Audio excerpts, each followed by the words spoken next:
अस्सलाम वालेकुम। मेरा नाम है शहजाद चौधरी और आप देख रहे हैं शहजाद चौधरी ऑफिशियल। आज का प्रोग्राम 14 अगस्त के बारे में है। पाकिस्तान 79 साल का हो गया, 79 ईयर्स ओल्ड, और अल्हम्दुलिल्लाह कायम व दायम है इतने सालों के बाद, जिसमें कि 1947 के बाद लोगों का ख्याल था या हिंदुस्तान वालों का ख्याल था कि शायद 6 माह भी नहीं चल पाएगा। तो 79 साल या 89 साल का आज पाकिस्तान माशाल्लाह से हो चुका। उसकी सेलिब्रेशन तो चल ही रही हैं, लेकिन आज का जो मौजू है सेलिब्रेशंस से ज़्यादा हट के हमें ये देखना है कि जहाँ पर हम जाना चाहते थे, जहाँ हम पहुँचना चाहते थे, क्या हम वहाँ पे पहुँच पाए या नहीं, और अगर नहीं पहुँच पाए तो क्यों नहीं पहुँच पाए, और क्या किया जा सकता है कि जिसके बाद हम अपना सफ़र, जो एक रुका रुका सा सफ़र लगता है, उसको हम आगे की मंजिल की तरफ, अपनी मंजिल की तरफ रवां दवां होने के लिए दोबारा शुरू कर सकें, और उस तेज़ी से शुरू कर सकें जिस तरीके से कि शायद हमारा ख्वाब था, हमारी एस्पिरेशंस थी, और जिस ख्वाहिश के साथ हमारे बड़ों ने इस मुल्क को बनाया था।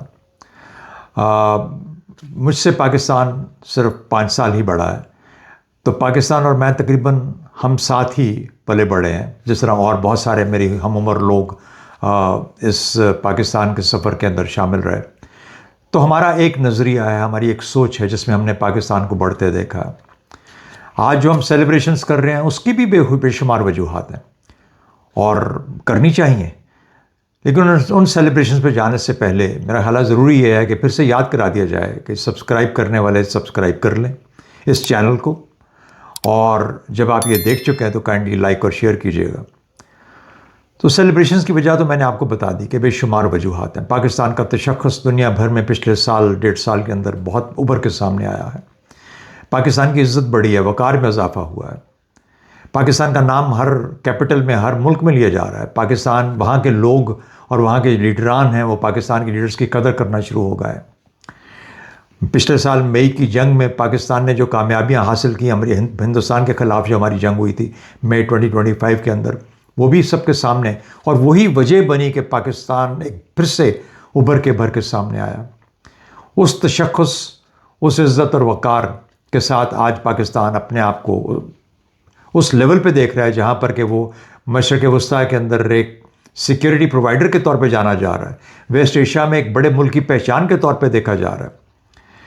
ईरान जंग के अंदर पाकिस्तान का कलीदी किरदार रहा, जहाँ पर कि पाकिस्तान ने जंग बंद कराने के अंदर, जंग बंदी के अंदर, और फिर एक मेमोरेंडम ऑफ अंडरस्टैंडिंग में साइंस सिग्नेचर्स करवा के उसका एक जिसे कहते हैं कि लाएअमल तय कराया, जिससे कि अमन आ सकता है इस खत्ते में। उस किस्म के रोल के बाद पाकिस्तान की इज़्ज़त और वक़ार और तशख़्ख़ुस में जो इजाफ़ा हुआ वो बेमिसाल है। मगर जब भी आप बैरूनी महाज पे या सफारती महाज पे ऐसी कामयाबियाँ हासिल करते हैं जिसके अंदर के पूरी कौम की हमारी लीडरशिप का, हमारी अफवाज का, हमारे सफारतकारों का, सबका, हमारे हुकूमत का एक बिल्कुल रोल, कलीदी रोल रहा है इन तमाम चीज़ों के अंदर। लेकिन याद रखिए, ये वो रुख है जो कि दुनिया बाहर से जब हमें देखती है तो देखती है। एक रुख अंदर भी होता है जहाँ पर के लोग आपको अंदर से जानना चाहते हैं और अंदर से देखते हैं। वो पाकिस्तानी खुद अपने आप को देखते हैं। जो आप आईने में देख के अपनी शक्ल देखते हैं, उसके बाद आपको पता लगता है कि अंदर जो भरा है, इस खौल के अंदर जो मवाद है, क्या वो इतना काफ़ी है कि वो दुनिया के झटकों को जिस किस्म के आते रहते हैं उनको झील सके, कि अपनी साख्त को कायम रख सके। इंशाअल्लाह कायम रखेगा, कायम रखा है, 79 साल रखा है।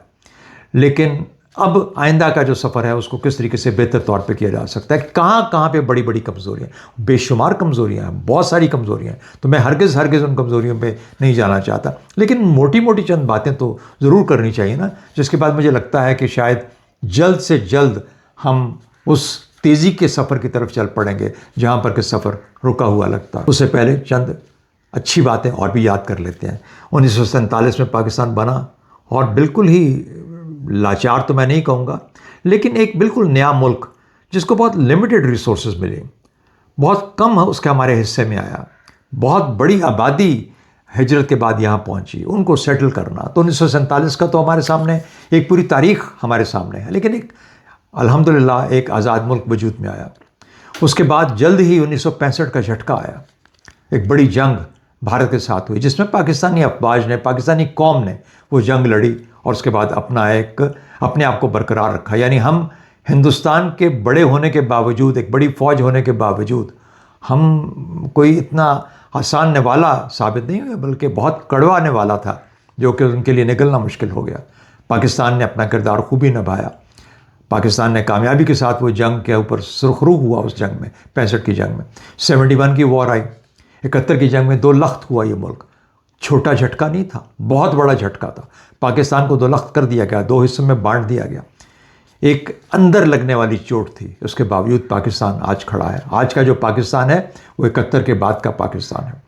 जब आप उस 71 के बाद के पाकिस्तान को देखते हैं तो फिर आप देखते हैं कि पाकिस्तान ने 71 के बाद किस तरीके से तरक्की की है। न सिर्फ अपना तशख़्ख़ुस जो आज है वो वहाँ तक पहुँचा है, हमारी लीडरशिप ने, पॉलिटिकल लीडरशिप और बाकी तमाम लीडरशिप जो आई, उन्होंने वो सफ़र को जारी रखा।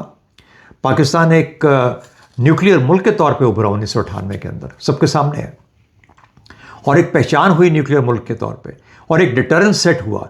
हिंदुस्तान को सबक गया कि ये इस मुल्क के साथ अब जंग का कोई मौका नहीं है। ये 1998 में हुआ।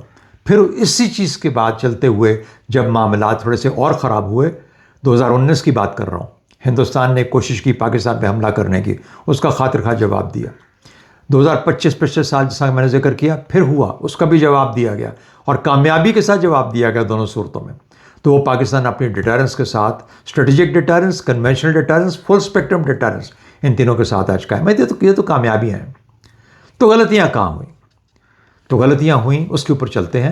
मेरे ख्याल में आज पाकिस्तान को अगर देखा जाए, आज हम जब अंदर से देखते हैं, बाहर का खौल तो खूबसूरत लगता है, बड़ा अच्छा महाज है, बहुत अच्छे तौर पे हमने उसका मुकाबला किया, लेकिन आज हम नीचे आ जाते हैं और अंदर आके यहाँ देखते हैं, अंदर तौर पर, कि यहाँ हमसे क्या गलतियाँ हुई। तो कौन सी ऐसी 3 या 4 बड़ी गलतियाँ हैं जिन्होंने पाकिस्तान को तकरीबन अपने ट्रैक्स में रोक के रखा हुआ? लगता है पाकिस्तान रुक सा गया है, पाकिस्तान आगे चल ही नहीं पा रहा। क्या वजह क्या है? तो बड़ी बड़ी मोटी बातें जो की जाती हैं, और मैं बड़ी 3-4 मोटी बातों की तरफ इशारा करूँगा। कहते हैं गवर्नेंस नहीं है, लेकिन उसका एक असर आ रहा है, पुअर गवर्नेंस का एक असर आ रहा है। उसके बारे में बहुत बहस जारी है, मैं फ़िलहाल उस लंबी बहस में नहीं पढ़ूंगा। लेकिन कहीं ना कहीं पे ऐसा लगता है कि पाकिस्तान की रियासत, जिसकी ज़िम्मेदारी उस वक्त की हुकूमत के पास होती है, उसका ताल्लुक़ अवाम के एक बड़े हिस्से के साथ ख़त्म हो चुका हुआ है। होना तो नहीं चाहिए, क्योंकि यही हुकूमत की ज़िम्मेदारी होती है कि वो रियासत का ताल्लुक़ कायम रखे अवाम के साथ। तो जहाँ पर ये लगे अवाम को या बड़े सेगमेंट्स ऑफ द सोसाइटी को कि हुकूमत एग्जिस्ट ही नहीं करती, हम बात करते हैं ना, कहते हैं हुकूमत नज़र नहीं आती। तो जहाँ हुकूमत नज़र नहीं आती, वहाँ पर कई जगह ऐसी हैं पाकिस्तान में जहाँ रियासत नज़र नहीं आती। तो जब ये ताल्लुक़ जो कि रियासत और अवाम का होता है, जो कि एक नेशन स्टेट की बुनियाद है, जब ये ख़त्म होता हुआ महसूस हो या कम होता हुआ महसूस हो, तो वहाँ पर स्पेस बन जाती है।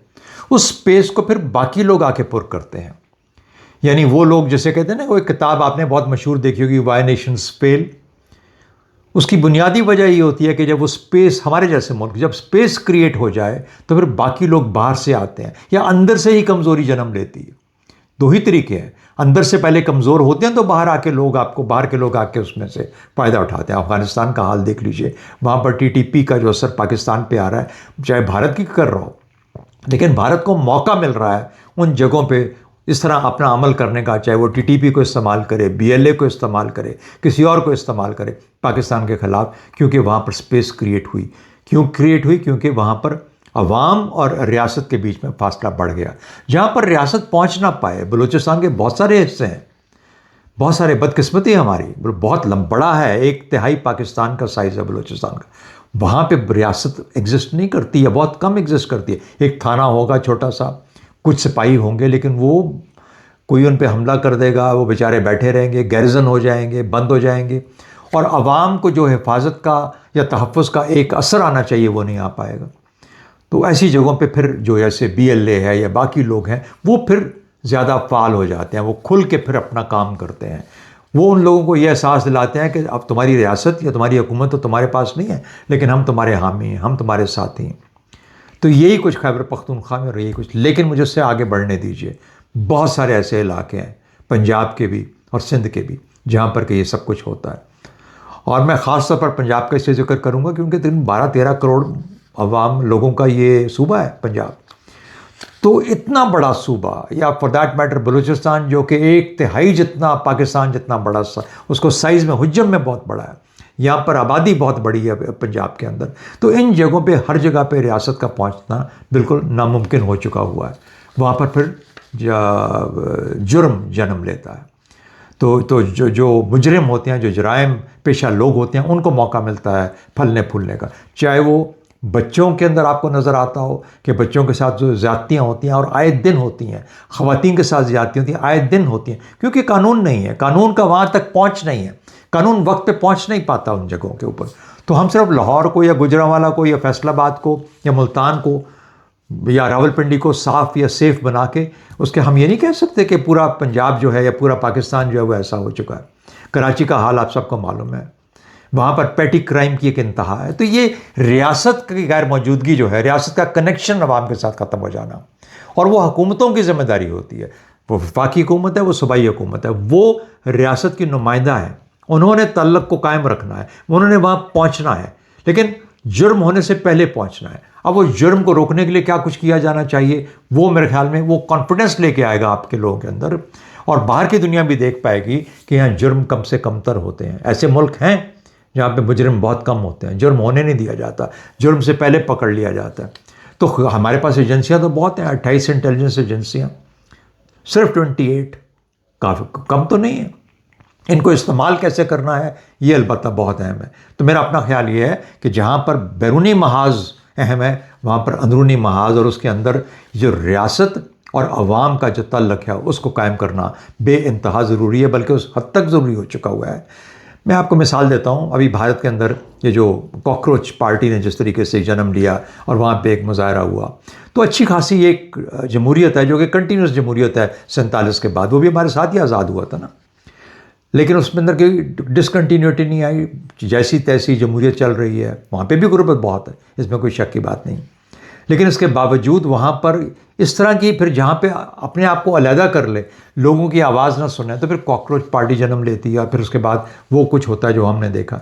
तो पाकिस्तान तकरीबन उस जगह पे पहुँच चुका है जहाँ पर के हमारी रियासत को, हमारी हुकूमतों को अपने तरीक़ा कार को बदलना होगा, जो उन्होंने अंदाज़ अपनाया है इसको बदलना होगा, अवाम के साथ ताल्लुक़ को कायम रखना पड़ेगा। देखिए, जमहूरियत के अंदर अवाम का ताल्लुक़ रियासत के साथ या हुकूमतों के साथ इलेक्शंस का ही होता है। चलिए, इलेक्शन तो हमने कराए 2024 में, 2029 में अगले इलेक्शंस हैं, लेकिन सियासी पार्टियां वो व्हीकल होती हैं जो कि इस ताल्लुक़ को कायम रखती हैं। लेकिन जहाँ सियासी पार्टियां खानवादे बन जाएँ, जहाँ पर जागीरें बन जाएँ, तो फिर ताल्लुक़ अवाम के साथ तो नहीं रहता। तो हमारी सियासत को तब्दील होना है, हमारे सियासत के अमल को तब्दील होना है, एक मेरिटोक्रेसी को लेके आना है। उसके सियासत के अंदर मेरिट होनी चाहिए, सियासत के अंदर काबिलियत होनी चाहिए, और सियासत का तल्लुक़ अवाम के साथ होना चाहिए। और सियासत अगर जाएगी, चाहे वो पॉलिटिकल लीडरशिप की शक्ल में जाती है, यानी कि हुकूमतों की शक्ल में सूबाई या वफाकी, और साथ ही साथ फिर वो अगर तल्लुक़ कायम करती है और पहुँच पाती है। देखिए, हाँ, सबसे बड़ी बात आपकी जान और माल का तहफ़्फ़ुज़, ये सबसे ही, जैसे कहते हैं कि सबसे फंडामेंटल चीज़ है कि आपने ये करनी है। किसी हुकूमत की भी जिम्मेदारी पहली जान और माल का तहफ़्फ़ुज़। लेकिन अगर आपके शहरी आए रोज़ मर रहे हैं, पता भी किसी को नहीं चलता, कोई डूब जाता है, कोई गिर जाता है किसी नाले में, लाशें नहीं मिलती, रोज़ाना बच्चों के साथ ज़्यादती होती है, तो ये चीज़ें हमें चेक करनी, हमें रोकना है इस माशरे को, जिस तेज़ी के साथ ये पस्ती की तरफ जा रहा है, इस चीज़ को रोकना है। ये हुकूमतों का काम होता है, ये लॉ एंड ऑर्डर का काम होता है, ये कानून का काम होता है। लेकिन अगर कानून का काम सिर्फ जो अशराफिया है उसका ध्यान करना है, बड़ों का ध्यान करना है, अपना काम जो उसका बुनियादी है उसको छोड़ देना है, तो फिर ये जो फासला है अवाम और रियासत और हुकूमतों के बीच में इतना बढ़ता जाएगा कि फिर लाताल्लुक़ हो के फिर अवाम फिर रिएक्ट करते हैं, और बहुत बुरा रिएक्ट करते हैं। फिर ये नहीं पता होता कि उनको काबू कौन कर पाएगा।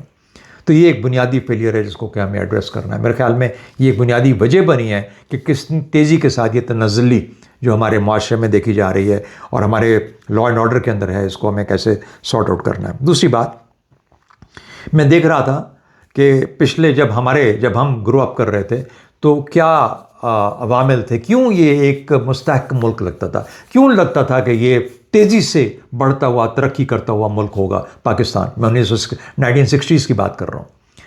तो ये हम स्कूलों में पढ़ा करते थे ये चीज़ें उस ज़माने में, ये सब कुछ हमारी तालीम का हिस्सा हुआ करता था, हम देखा भी करते थे। तो ये जो गैर तहफ़्फ़ुज़ का एहसास है ये नहीं हुआ करता था।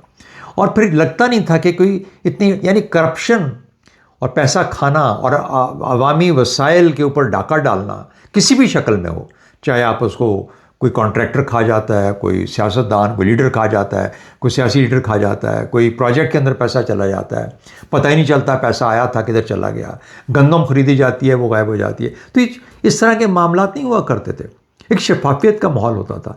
अगर कोई किसी के ऊपर कोई ऐसी उंगली उठाता था कि ये आदमी रिश्वतखोर है, मिसाल के रिश्वत ज़माने में रिश्वतखोर कहा जाता था, ये आजकल तो है ना करप्शन एक लफ्ज़ बन चुका, रिश्वतखोर, उससे एक लाताल्लुकी का अंसर होता था, वो अकेला घर न महसूस होता था, बिल्कुल से कोई उससे बात ही नहीं करता था, सोशल बायकॉट हो जाता था उन लोगों का। तो ये वो शफाफियत का माहौल था जिसके अंदर पाकिस्तान तेज़ी से ऊपर जा रहा था। वो शफाफियत को वापस लाना पड़ेगा। जहाँ जहाँ पर अवामी हमारे पब्लिक की जो मनी है, जो कि अवामी वसाइल हैं, इनको हम ख़राब नहीं होने दे सकते। फिर उसके बाद उसकी तरजीह, उनको कहाँ लगाना किधर है। ये जो बांटने का अमल है ना, कभी एक शक्ल में, कभी दूसरी शक्ल में, कभी लैपटॉप, कभी उसको BISP चले, वो जहाँ जहाँ ज़रूरत हो पॉवर्टी एलिवेशन के लिए चंद ज़रूरी है मॉडल्स बने हैं दुनिया में, लेकिन उसको मछली पकड़ना सिखाएं, उसको मछली ख़रीद के मत दें कि लो ये खा लो। तो ये फ़र्क है इन दोनों चीज़ों के अंदर। इकॉनमी को कैसे हमने करना है। अब इकॉनमी का हाल ये है कि हमारे दो बुनियादी चीज़ें थी ना, ज़राअत हमने कि मईशत हमारी रीढ़ की हड्डी है, उस रीढ़ की हड्डी का जो हमने हाल किया है वो हमारे सामने है।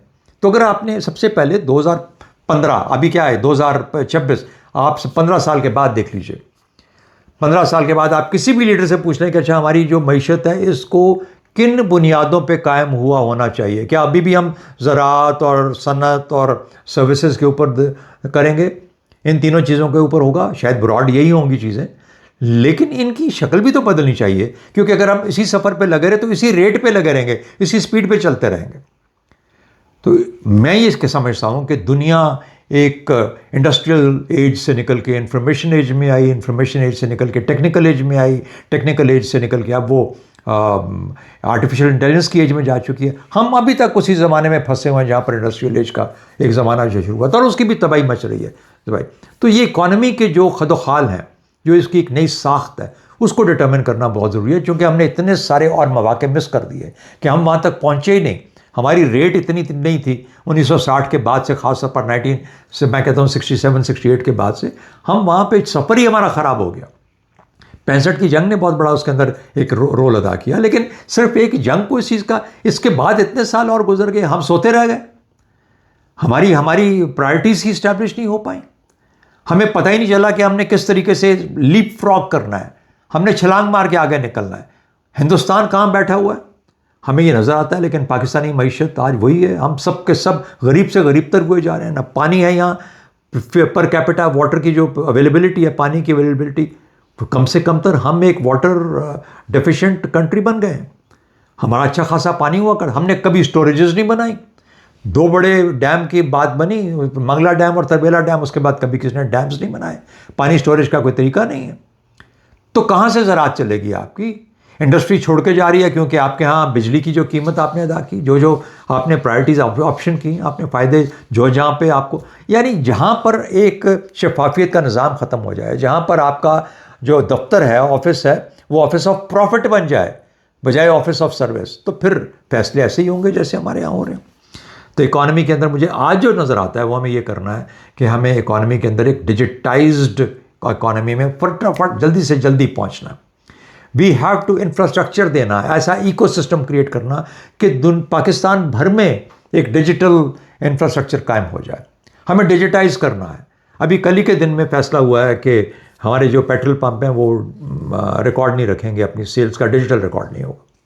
तो उसके बाद जाके तो वो माने कि वरना उन्होंने कहा हम बंद कर देंगे। उससे पहले आपने पॉइंट ऑफ सेल्स जो रिटेलर थे उनका मान लिया कि ठीक है जी आप मशीनें टालें, क्रेडिट कार्ड पे पेमेंट नहीं हुआ करेगी, आप कैश का बंदोबस्त। तो जहाँ कैश इकॉनमी आपने लेके चलनी है, पता नहीं 13-14 खरब रुपया पाकिस्तान का इस वक्त घूम रहा है पूरे मुल्क के अंदर। How can you run an economy like this? तो इकॉनमी नहीं होगी तो वो खौल खाली का खाली रहेगा। बाहर से तो अच्छा नज़र आएगा जो लोग देखेंगे आपको, लेकिन अंदर से बदकिस्मती से। तालीम सबसे बढ़ के मैंने जिक्र किया था।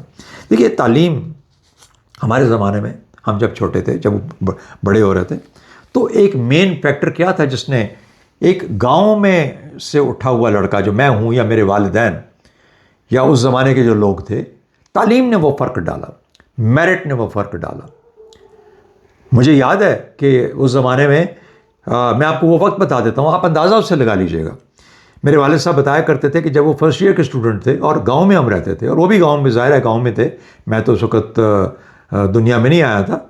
वो बताते हैं कि सिर्फ उस वक्त 2 साइकिल हुआ करते थे पूरे गांव के अंदर, और वो मेरे वालिद साहब और उनके कज़न साइकिल पे अपने कॉलेज जाते थे पढ़ने के लिए।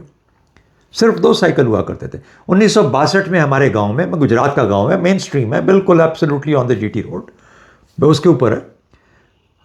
मेरे गांव में 1962 में पहली मर्तबा बिजली का बल्ब जला, और वो हमारे घर में जला, जहाँ मेरे दादा का घर था। मुझे याद है, मैं उधर मौजूद था। पहली मर्तबा खंबे लगे, खंबे के बाद बिजली आई, तो वो प्रोग्रेस एक जारी थी। फिर उसके बाद पूरा, अब गांव जाएं तो बिल्कुल जगमगा रहा होता है, हर घर में बिजली है, सब।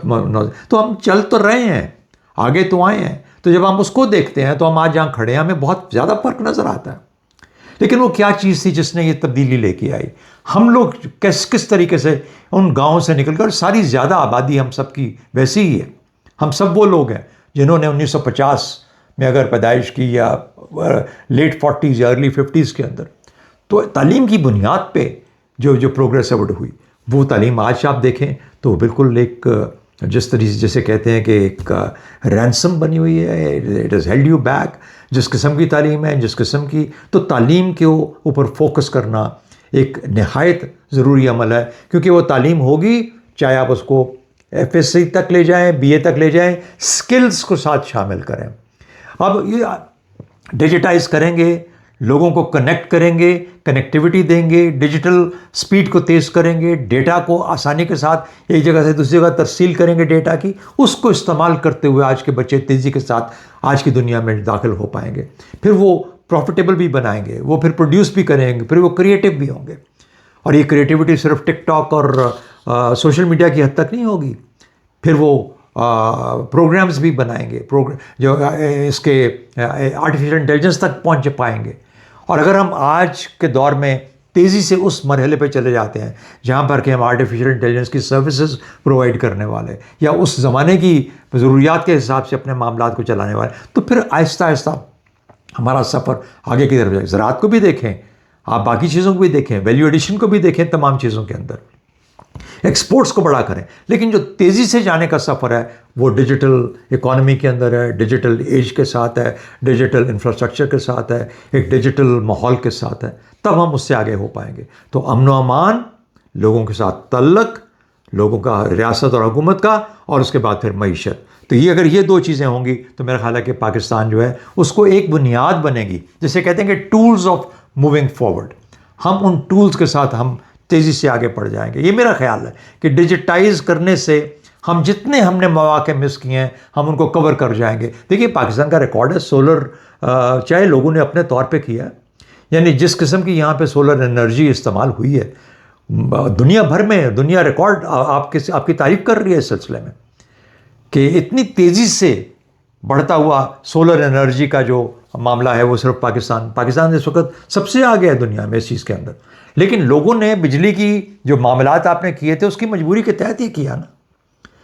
तो अगर हम उनको चीज़ों को ठीक नहीं कर पाते तो फिर माहौल और दूसरे तरीके बनाएं, दूसरे टूल्स दें इनको कि ये अवाम आगे की तरफ जा चुके हैं। तालीम ज़रूरी चीज़ है, बेसिक, उसके साथ फिर उनको स्किल्स देनी है। ये 2 चीज़ें अगर लाजमी हो जाएंगी तो लोगों का ध्यान अपने जुर्म से और इस किस्म के माहौल से, जहाँ की रियासत ध्यान ही नहीं कर पा रही, ये जो नारेबाजी है ना, जो एक रेट्रिक के साथ हम आगे से दुनिया को हम समझते हैं कि शायद ऐसा अब चलने वाला नहीं है। It's not going to happen. So इसलिए आप बराए मेहरबानी जहाँ जहाँ आवाज़ जा रही है इस खौल को भरने की ज़रूरत है। सबसे पहले तो बाकी जैसा मैंने कहा कि इन चीज़ों के साथ भरिए, अपनी तालीम के साथ भरिए, ज़राअत के साथ भरिए, फिर उसके बाद सर्विसेज के साथ भरिए, आपस में कनेक्टिविटी के साथ भरिए, नहीं आवाम का और रियासत का तल्लुक, और फिर डिजिटल इकॉनमी के साथ भरिए। मेरा ख्याल है कि यही एक वाहिद रास्ता है कि हम तेज़ी के साथ ये जो हमारा गैप क्रिएट हो चुका है इसको हम कवर कर लें। इससे पहले कि मैं ख़त्म करूं, आज के दौर में, आज के दिन के हिसाब से बहुत मुझे ये अच्छी नज़म है फैज़ अहमद फैज़ साहब की। चंद शेर सिर्फ उसके मैं आपकी नज़र करना चाहता हूँ। ये दाग दाग उजाला, ये शब गुज़ीदा सहर, वो इंतज़ार था जिसका, ये वो सहर तो नहीं, ये वो सहर तो नहीं जिसकी आरज़ू लेकर चले थे यार कि मिल जाएगी कहीं ना कहीं। फलक के दश्त में सितारों की आखिरी मंजिल, कहीं तो होगा शब सुस्त मौज का साहिल, कहीं तो जाके रुकेगा सफीना गम दिल। इस आस के साथ पाकिस्तानी आए थे, पाकिस्तान बना था, पाकिस्तानियों ने अपना सफ़र शुरू किया था इस जज्बे के साथ। बहुत सारी कहानियाँ हैं, ख़ासतौर पर हम जैसों के पास, जिन्होंने पिछली जो हमारे बड़ी जनरेशन्स थी उनके साथ वक्त गुजारा, और उन्होंने हमें बताया कि कैसे पाकिस्तान जब बना तो उन्होंने किस तरीके से कुर्बानियाँ दे के, अपने आप की, अपने मुस्तकबिल की कुर्बानियाँ दे के, कायद आज़म उस वक़्त उनकी आवाज़ वो थी जो कि उनको बुलाती थी इस मुल्क की खिदमत के लिए। बहरहाल उनके चंद आखिरी इशार भी इतने ही ज़रूरी हैं। अभी चिराग सरे राह, अभी चिराग सरे राह को कुछ खबर ही नहीं, यानी अभी चिराग सरे राह को कुछ खबर ही नहीं, उसको पता ही नहीं कि काफ़िला चलता आ रहा है। अभी तक तो उस काफ़िले को, उस चिराग को पता लग जाना चाहिए था कि काफ़िला आ रहा है, लेकिन हम क्या हैं कि हम कहाँ पे रुक गए, हम कहाँ खो गए। इतना अरसा हुआ हमने सफ़र शुरू किया था। अभी चिराग सरे राह को कुछ खबर ही नहीं, अभी गिरानी शब में कमी नहीं आई, नजात दीदा और दिल की घड़ी नहीं आई, चले चलो कि वो मंजिल अभी नहीं आई। यानी पता तो है जाना किधर है, वहाँ चिराग भी है, शब को भी ख़त्म होना है, लेकिन ये सफ़र ज्यों का त्यों इसलिए जारी है, ना शब को, ना चिराग को ख़बर है, ना शब ख़त्म हो रही है। लेकिन इसके लिए कोशिश हमें, आई थिंक कहीं ना कहीं पे we all need to get together. Political environment, stability, security, peace around us, law and order, आपस में तल्लक, ये जो आपस की हमने शुरू की हुई हैं बातें, if we can just get rid of this, अगर हम इसको किसी तरीके से दूर कर पाएँ अपने आप से, इस इल्लत को दूर कर पाएँ, तो शायद वो मंजिल भी नज़र आना शुरू हो जाए, वो चिराग सरे राह भी नज़र आना शुरू हो जाए, शब की गिरानी यानी इसकी भी जो है वो भी ख़त्म हो जाए, शब भी ऐसा ऐसा कम होती नज़र आए, सुबह भी आ जाए, चले चलो कि वो मंजिल अभी नहीं आई। बहुत शुक्रिया।